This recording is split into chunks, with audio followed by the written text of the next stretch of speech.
I've moved from making a revenue of 5,000 to 100,000 a month still on WhatsApp. You know, the more you teach, the more you learn. I'm going to need 55,000 on WhatsApp.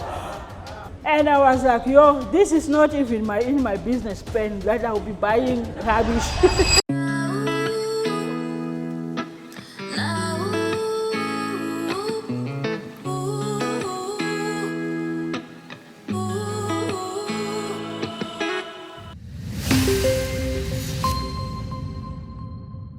Please give a warm welcome. Please welcome to the stage, Unique. Thank you. Give a warm round of applause there, guys. Warmer than that. Let's encourage her, please. There we go. I love it. Thank you, Unique. Thank you so much, and also just for making the time to be able to come here. Perhaps for those who are unaware, if you can just tell them a little bit about yourself. As an introduction for everybody that's here. I was checking time. I lost track. Is it morning or afternoon? Okay, still morning. Good morning, everyone. My name is Butomi Yolanda Luvisi. I am based in Germiston, Johannesburg. I am a baker, an entrepreneur, and I teach other people how to bake. Yeah, there's a lot that I do. I am a mother, a wife, a sister, and I always impact in the community that I am around with. Okay, cool, great. Now, before I just go into your entrepreneurial story and everything, perhaps maybe could you let everybody know, how did you grow up? Were you always a superwoman? Just a little bit of background around that. Okay, I grew up in Bushbuckridge, as I said, from a big family of 9 children from one father. And,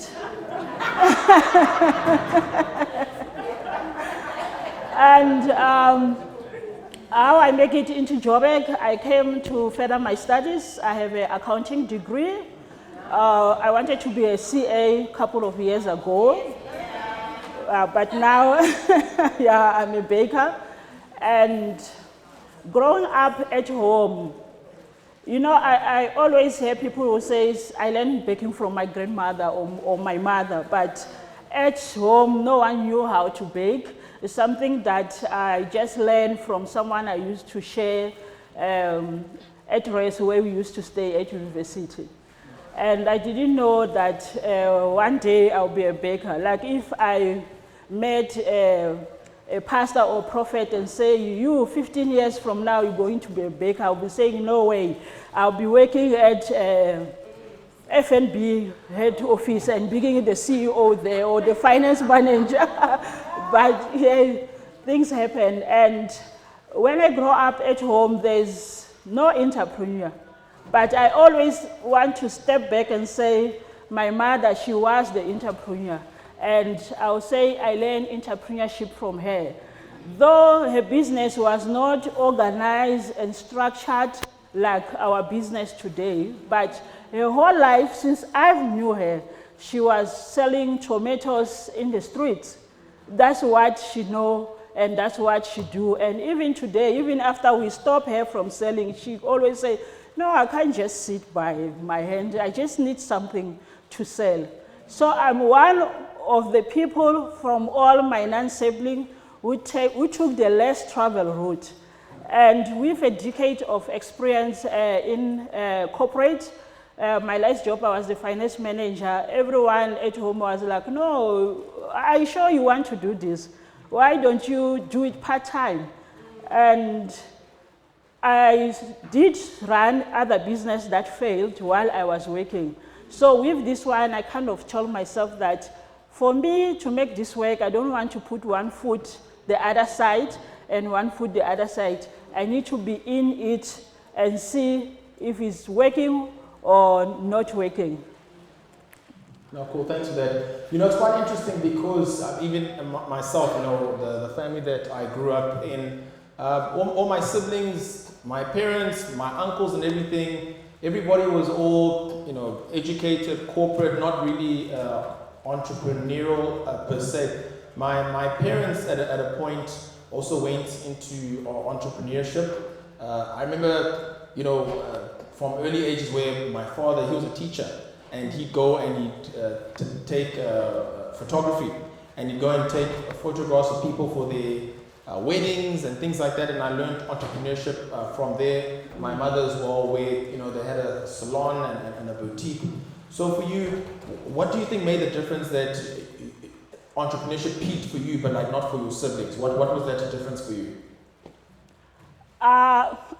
It was like a difficult decision for me to make, but I'll say because I tend to do what I love the most, and I always find a way to impact others. People who want to learn baking, people who want to go the same route as I went. Okay, cool. And then also you spoke about another business that failed. Was that the first business you started in? Can you tell us a bit more about that business? What did you learn from that experience? I actually started two businesses that both failed.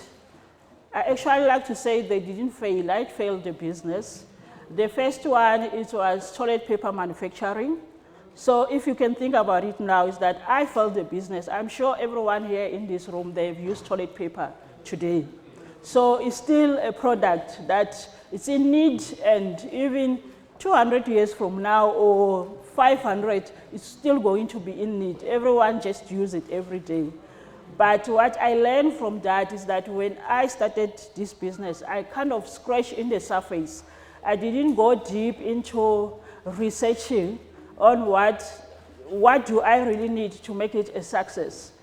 I kind of thought that, I get a machine, then I put the rolls, then I buy the paper, that's it. And some of the mistakes as entrepreneurs we do, you sometimes get someone to write a business plan for you, then the business plan look good, the financials, they're like skyrocketing, they look perfect. But then when it's time to run the business, the things that are in paper, it's not what's going to happen. Now you need to put down the lipstick and start working. And first thing first is, where is the market? Yes, toilet paper gets used every day. But how do you know who will buy your toilet paper? There are people already in the market selling the toilet paper. How are you going to break into the industry? Why will people stop using that brand and this brand and start using yours? So those are the first mistakes I made into the business. It was a good business, but I didn't go deep diving. I just had my business plan. It was looking good. Yeah, I'm happy. I got 5 years projection and the plans, but how I'm going to unfold that plan, it was not clear to me, maybe to the person who wrote it. And the second business I started, it was recycling, which it was also a simple business. Like today, you see there's water everywhere. This needs to be recycled back. But I failed that business also because I kind of thought like, I'm originally from Bushbuckridge in Mukhuhlu. So when I saw the concept of recycling, because I was just standing by my window, then I saw a guy coming by our dustbin, picking up things and then I went like, oh, these people are really collecting this rubbish to go and sell. Can do that also. And I thought like, but in Bushbuckridge we burn.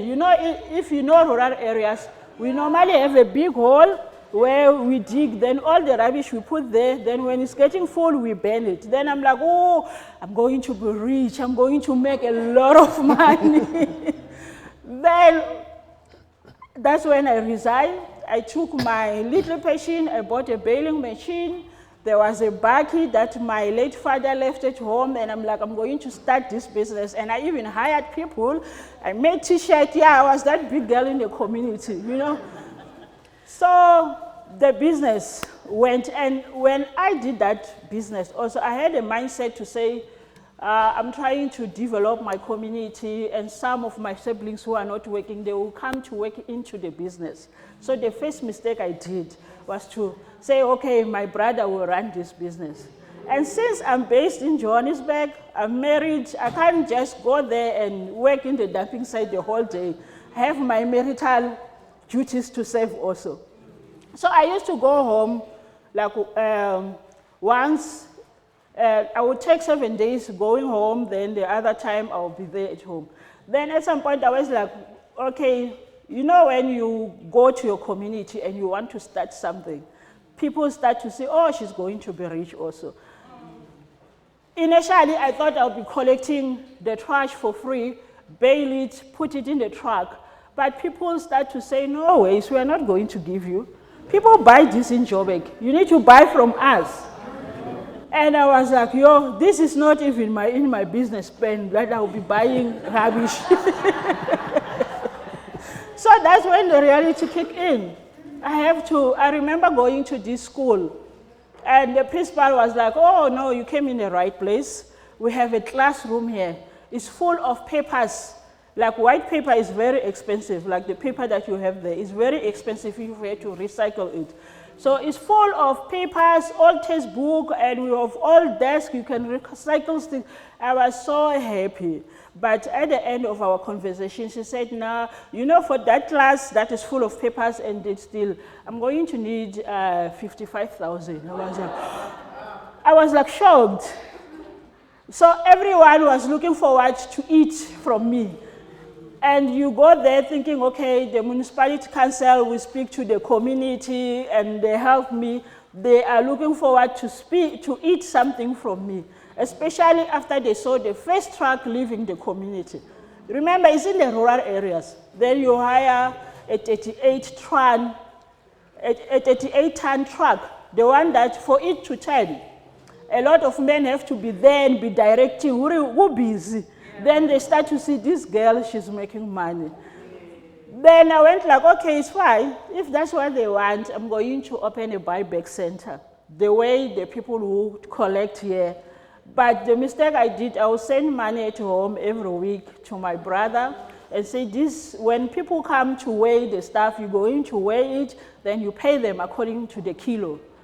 He was not doing that.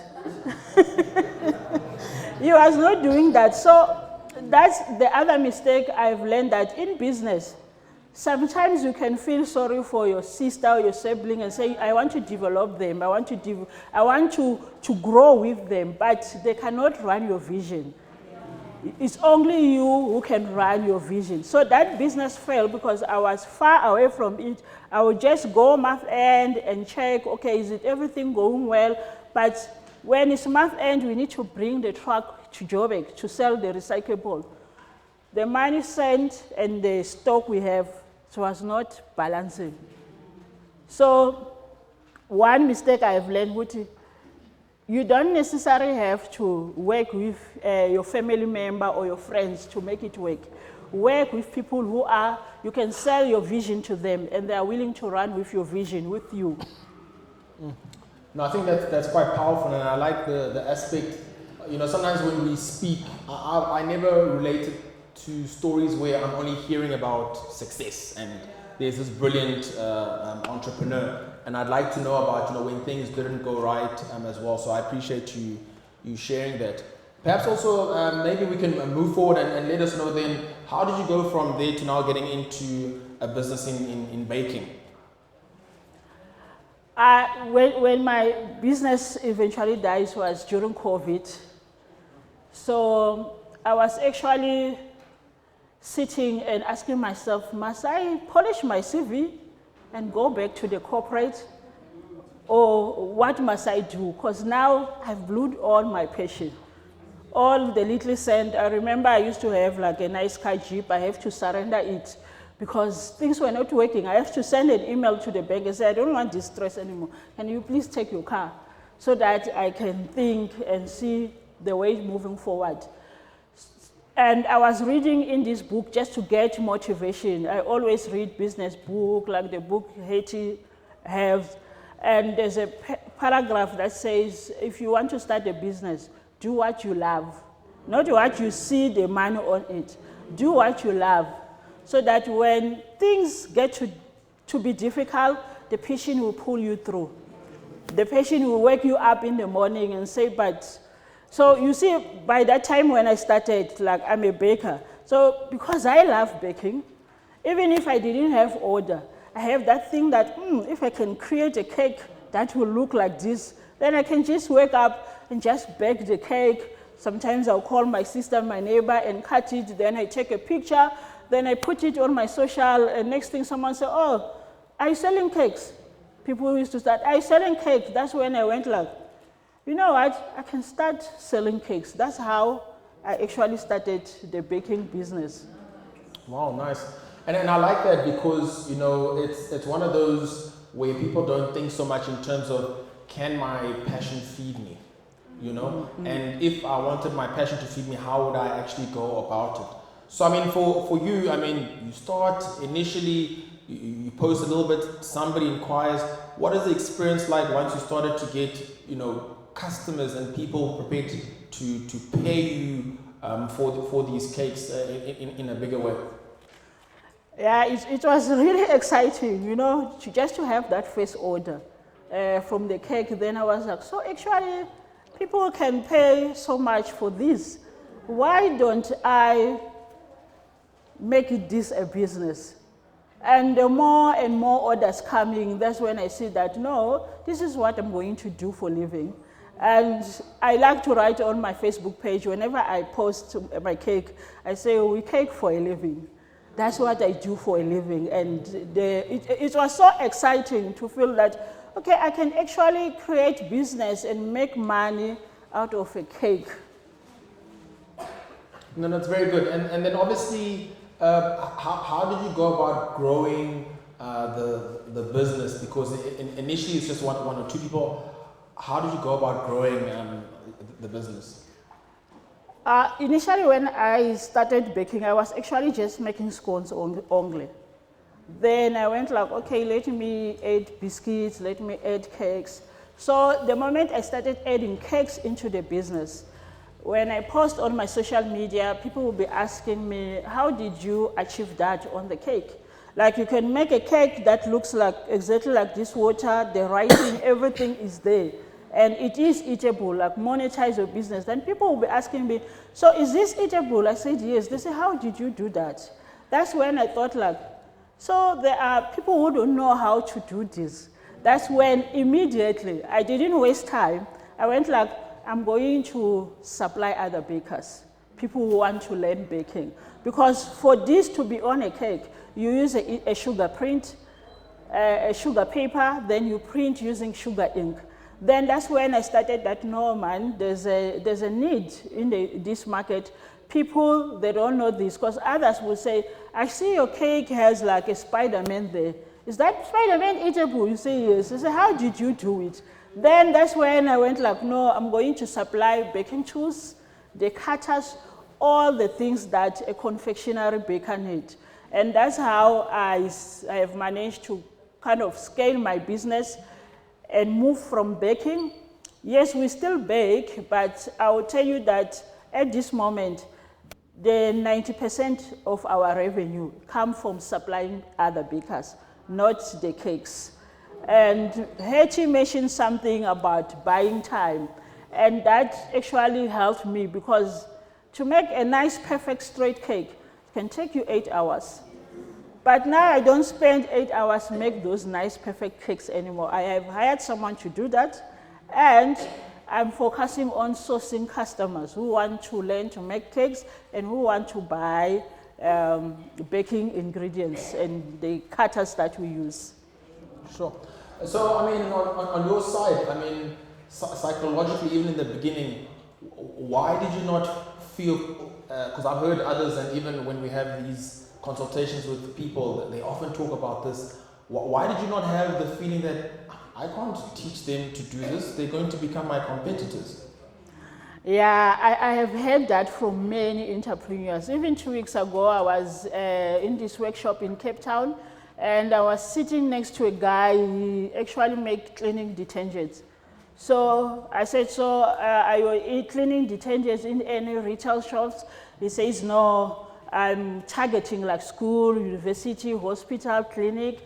Then I'm like, so beside that, what do you do? He said, no, that's what I sell. Then I'm like, he's from Free State. Then I'm like, so do you teach others how to make the cleaning ingredients? He said, no ways, I can't create my own competition.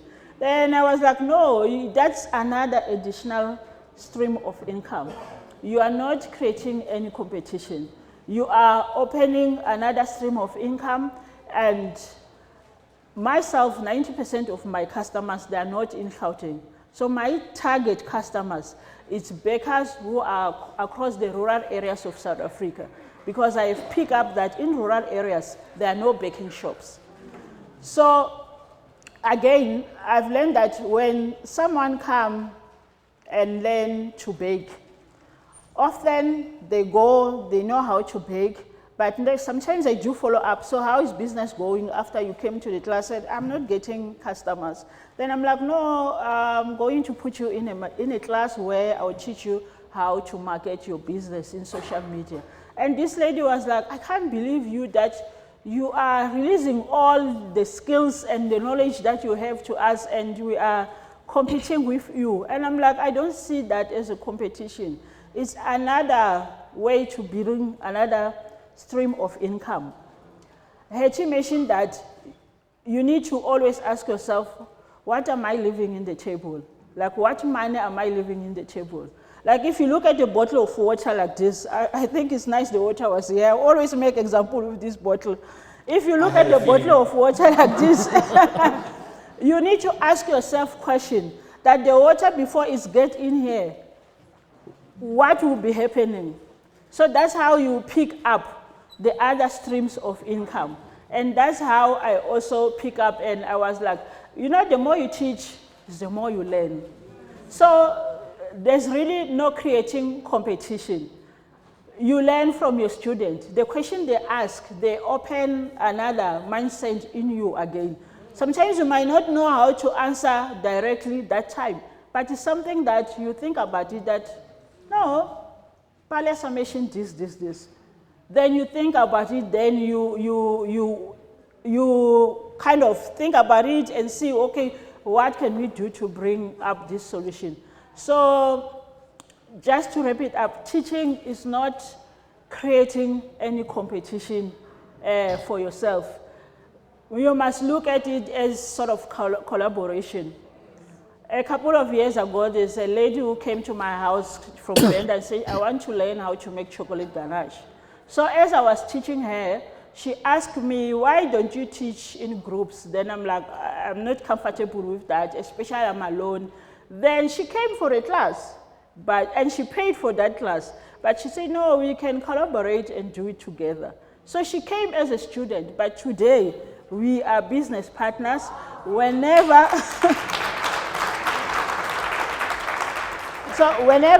because I do go out, people will call me Eastern Cape, Kurumani, wherever to come and teach to bake. So whenever we have to come and bake there, I go with her. Because I kind of like, I can't teach 20 people. Baking, you know, you use your hands. It's not like sitting here talking to 100 people. Yeah. So you see how that collaboration end up works. So these days, we are actually not competitors. We are just one. We can just collaborate and. No, I like that a lot. And one of the things that you've spoken about and highlighted was, you know, there's different individuals that have even come to speak to me as well as they're looking to get more business, because then, you know, they're struggling, and I won't mention their name, but you can highlight this in your answer, because they were communicating to me that they're struggling with getting more business in their area, you know, and that they've tried very, very hard to get business in their area. Yes. And you know, I was listening to them, and then I had to rush off because they were talking very specifically in the area around here in Mamelodi.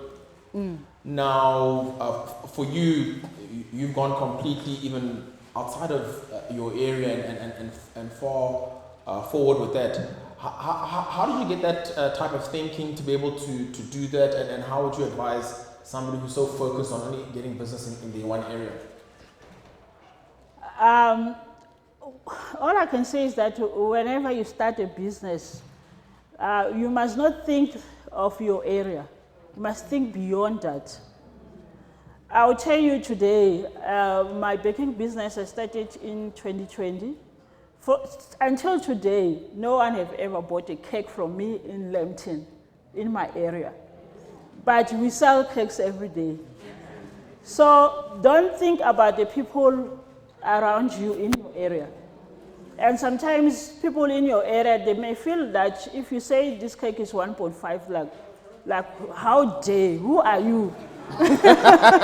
Like, must I pay you 1.5 for just you opening an oven and bring out a cake? So you must always think to reach other people who are not in your area. Especially things like cakes, yes, they are fragile. It's not easy to send a cake to Durban or somewhere far. But if you are selling a product that you can package it, you can courier it, leverage social media to reach out to people who don't know you. They will support you like they know you. It's just that I was lucky that I'm coming from a family where my siblings, they support me from the start, and they kind of instilled that mentality to me that, okay, I worth that cake, because if I can say a cake is 1.5, they're going to pay 1.5. Like my own sister, my own brother, they're going to pay it. And the fact that they've started by supporting me, I have that mentality that, okay, if they can pay it, even others can pay it. But think beyond supplying your area.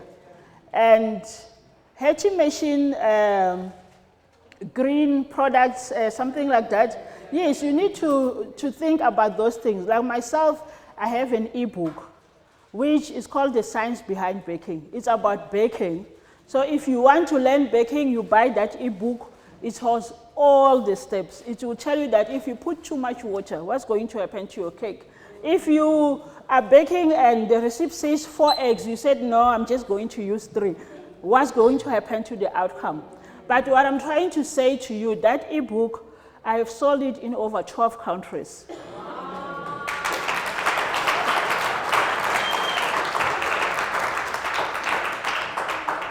And the moment I created that ebook, I didn't have a mindset to sell it to South African only. The mindset already, from the day one I listed it in dollars. It's $25 a copy. Because I didn't want someone who's in Nairobi, when they see ZA and they say, what's that? Because sometimes we assume people they know. Not everyone knows. Us here in South Africa, we can know pound, we can know yen, we can know everything, but not everyone knows. But the dollar is the most known currency. So that's why I went, like, from day one, I listed it in dollars, and it has sold over 700 copies to date. And to make it worse, I wish we had a projector I can go on my email. Just this week, I have sold 3 copies. And that's what she said is passive income. I created that ebook 2 years ago, but even today it's still selling.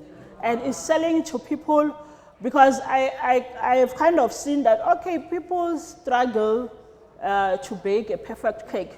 Because when you go on social media, guys, you don't just go there to scroll. And when you are scrolling, especially, you know, social media is nice. If you are into cakes, it will bring you more content of cakes. Then you sometimes come across the cake, maybe there's an angry customer and say the cake was dumpling. Then you need to think, okay, people bake dumpling, so there's a need for them to be educated. Let me publish this ebook so that people understand baking and all that.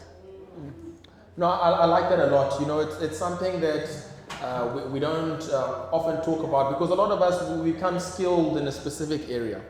Then we're very, very focused in that area. And then it's almost like we're forgetting that's all well and good, but actually we are entrepreneurs. I've known of other people, and you can take it like in baking specifically, and their sole focus is only on the cakes and how to go about with the cakes. But I'm listening to your story, and you created an additional income stream by going and teach and coach other people to be able to bake. Then you created another income stream by then becoming an author where others would feel like, but I don't know enough about baking to be able to create a book. What if other people come and say, no, but you missed this, you missed this, you missed this? How did you get the courage to be able to go and write a book, and how did you go and research to be able to feel confident to be able to go and put this out into the market? For me, I once made this cake for a guy in Sandton, and it was early, like late after COVID. So he takes the cake and say, wow, it looks nice. So it's for my girlfriend, please deliver it in this restaurant. Then 5 hours after I delivered, the guy called me and said, Sisi, that's rubbish. We couldn't even eat that cake. Your cake looked nice, but what you did there, no, no, no, no, no. I want my refund, and you must come and take your cake back. Yeah, I was shaking and I started crying actually. But I kind of gave him the refund, and I went like, okay, let me go back to the drawing board. And the thing is, I don't know what went wrong. Because I was kind of, okay, I get the receipt on Google, use it, then tomorrow I forgotten what did I do, then when I have to back, I go again, get a receipt and follow on YouTube. So that's when I started to say, I'm going to document everything. What do I do? The steps, and I'm going to study and understand the science behind baking. That's why even my ebook is called The Science Behind Baking. So I kind of went like, I need to, you know, I'm an accounting graduate. I don't know baking. I didn't grow up baking. Even my mother can't make that fat cook. Then I went like, now I have to learn and understand it more, even deep. So that if someone come and say, but on your ebook, you said you must add salt. What for? I can back up. Because I took time and I studied and I understand, and I actually, they call it what? Experiment. I will experiment, receive, write down and check, okay, after I did this, this is what happened. After I did it, this is what happened. Then at that stage when I started selling the cakes, customers were happy, they were coming. I remember I contacted the guy and I said, now my baking is perfect. Can I offer you complimentary cake? Hey. And she was like, this girl, like really.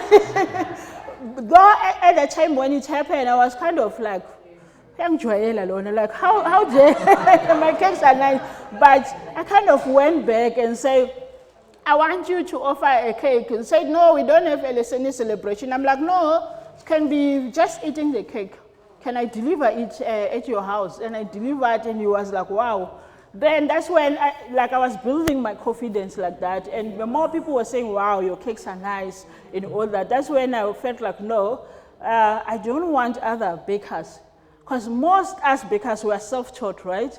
I don't want other bakers to go through this and repeat the same mistake I did, because not everyone can be shouted by a customer, they are able to bounce back.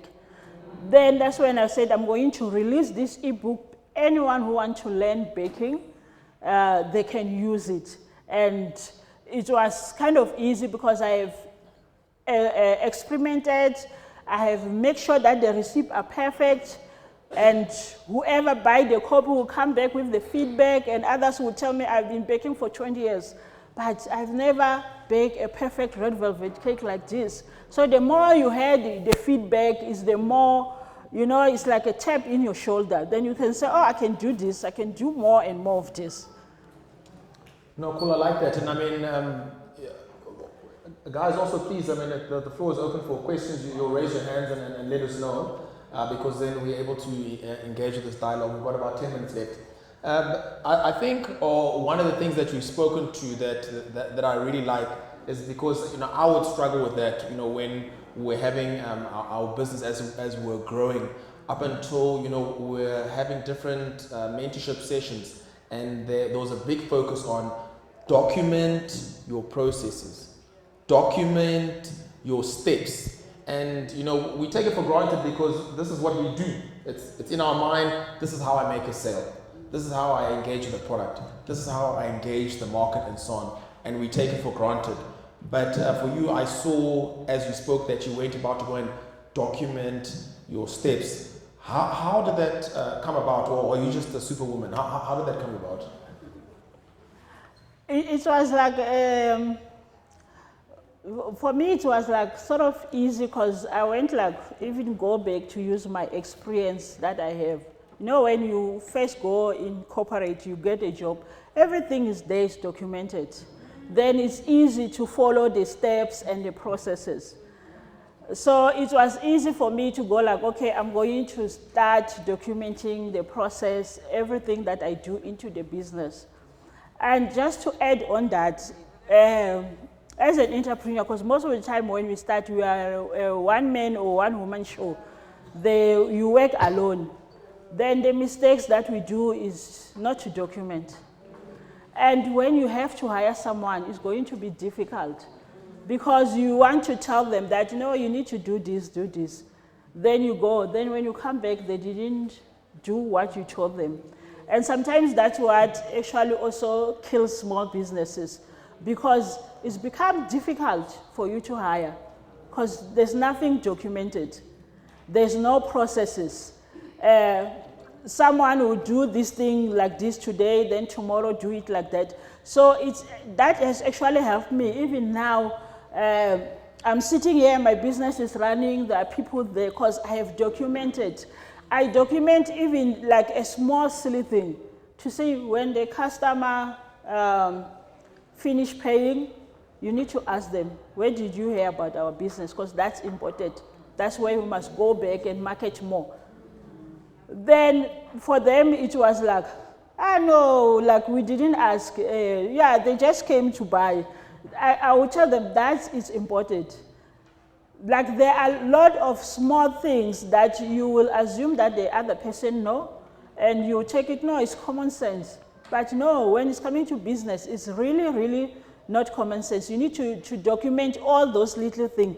And it's going to be easy the day you need to hire.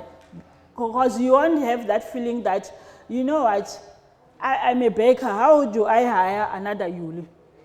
Because people like my cake because it's made by me, and how do you duplicate yourself? So you easily duplicate yourself by documenting. Now, very good. And actually, you just reminded me, you know, growing up, put my mother on the spot here, she would often say to me, Papa, common sense is not common at all. So I like that you take that process to document because it just removes that element for people to get things wrong and to let you down. We had a question over there. Just give us your name and your question.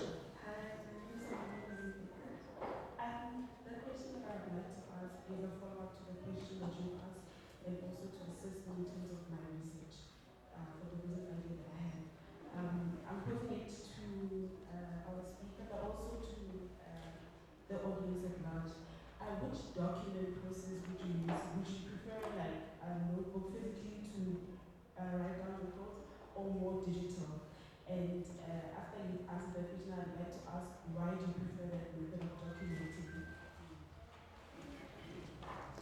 Okay, I just want to give you a little background. My business, when I started it, I built it on WhatsApp. So I've moved from making a revenue of 5,000 to 100,000 a month, still on WhatsApp. So when I started documenting, also it was manual. I just buy a 2-quire book and I write from step that in my WhatsApp phone, when someone say, hey, this is what you do. This is how you respond. And I often see like my workers, when someone say, hey, they will leave the phone until you start talking. And I will tell them that we have sales target. When someone say, hey, engage them back. It's us wanting their money, even though they want our service. So I would document even that. Though, since I won the pitching competition, I said I want to use the money to build my e-commerce, and it's almost done. I'm moving to Shopify, so it's going to be easy now because people can shop without us talking and engaging like before. But I started like simple. I just bought a 2-quire book, and I actually was told by my mentor that for you to start documenting without skipping step, document as you are working. Because if you just say now, today I'm going to sit down and do documenting, you are likely to miss the steps. Then when you get an order that must be sent to Northern Cape, document as you are working that when you receive an order, this is what you do, and all those steps. But like I've said, now I'm going to use Shopify, then things will be done differently. But for anyone who walking into my business, even you, if I just give you that book and I go away, I can come back and you have made orders because everything is written. Sure, that's very good. And then where's the... Yes, we have a question right at the back there. First, please. Cool. Yes. Question, just your name and the question. Good morning. My name is Mbe Mahuse. I'm the Business Development and Tourism HOD of 180. And I own a business for Diamond Records. It's for distribution and marketing. For me, it's not a question of some sort. It's saying that I appreciate you, sister. I don't know who your name is. I didn't get your name. What you're saying is very important. And I like what you're doing, and that is beautiful. And then it shows us that we don't have to give up in everything that we do. So, right now, what I'm saying, I want to say to you is this. We can work together. I'm a business development and tourism of 180 in Mamelodi. And then we have Java skills that things that we can do. I'm not telling you that we are nine so there are things that we can do weekly. And then helping us in our business skills. We have business skills there in but Tabiki, I think when that is where I'm looking, regarding school, but more than so, skills starts from Tabiki. So, right now, that skill development project for even baking inside. For about 180, I'm not saying only 180 because of I'm saying about all of us we can come. You can come in Maranagi and let our work. Yeah. But my people are skills like that. We need them. We need them. So I'm not only speaking about this because of you. What I'm trying to say is that there are so many businesses, many manufacturers, people who manufacture things here, and it's a big. But we have a problem with the manufacturers. Now it is repeat. So our problem, communication with most manufacturers. Our products don't go anywhere. And let them call attitudes towards our products won't go anywhere. You can manufacture something that is very beautiful, but it won't be seen by anyone but your family and your friends, and never for anyone. And then the other thing they can open up manufacturers or stop being greedy. If overcome you one as a manufacturer, you need people like me for really to say, really distribute the product that's the product. We have a product, a beautiful product. There is some food, Can we be able to just... okay. Wow.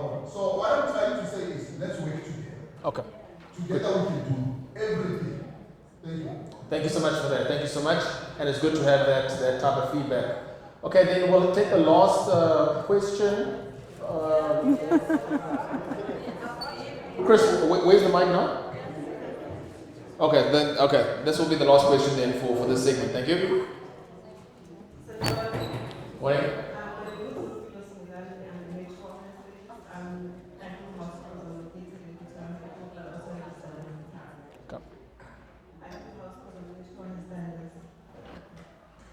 So, well, earlier on we spoke about evergreen products and now we are talking about baking. So my mate next to me was actually asking if bread is like an evergreen product of baking or... I didn't get that question. Oh, no, she's asking, we were talking about evergreen products before, products that just live on, and now we're also talking about baking, and is bread an evergreen product? Perhaps maybe I can answer here on this one. Okay, so this is what I loved about this. It was a perfect example, in terms of what we teach to everybody. The evergreen product, we need to think outside the box for our own industry, because not all of us are in baking, right? And we need to work out what can live on an ongoing basis. And she did it very, very perfectly by creating an evergreen product, which was the ebook. So the ebook, because she does baking, and that's a living product, the bread is a living product, and her business was living, she had to think outside the box to think, how can I create an evergreen product, and what would it be in my case? Because for you've got courses, she's able to go and teach. If her courses are online and they continue, people are just buying those courses, that's an evergreen product. At the same time, now she's got a book that people are purchasing. That's an evergreen product, and it's all different types of avenues. And I like it because we're all in different types of businesses, and our job as entrepreneurs is to think. That's our job, to see how do we do that in our own space? How do we do that in a way that will make sense in our environment to create multiple income streams? And that's something that she's been able to do there. I don't know if there's anything else you want to add, or you cool with that? Yeah, that's true. Even tomorrow at 3, I got an online class via Zoom. In this class, I won't even be teaching baking. I'll be teaching how to use social media to market your business. I'll be teaching people how to use sales magnets, how to create sales funnel, and Hetty mentioned about using social WhatsApp for business, and how to use your WhatsApp. I call it WhatsApp TV. If you are in business and you sell something, you don't use WhatsApp to share jokes. Unless you are Trevor Noah, your business is into jokes. But if you are not, you talk about your business. No, cool, thanks for that. And so guys, that wraps up this segment. We've shared her details as well on social media. If you're looking for, we need to move on, unfortunately. As you guys were asking for Yolanda's details, and we'll share it as well in the WhatsApp groups there afterwards. She was our pitch prize winner from Alex, and I remember you said you wanted to use it for your website, and I'm glad you were able to win the pitch. On the day, I think there were 5 gentlemen pitching, and she was the one lady, and she just took it apart. Give her a round of applause. Thank you for your time, Yolanda. Thank you.